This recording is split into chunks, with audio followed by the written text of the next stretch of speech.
محمد رضا وہ ترازو ہے.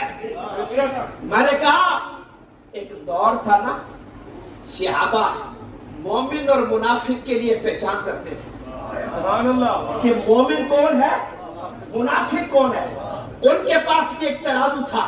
وہ ترازو کیا تھا کہ وہ اگر منافق اور مومن میں پہچان کرنا ہوتے اس کے سامنے علی کا نام لے دیتے, علی کا نام لیتے, اللہ کے شیر کا نام لیتے, حیدر کرار کا نام لیتے.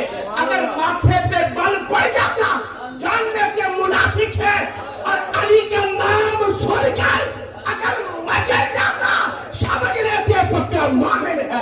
سبحان اللہ.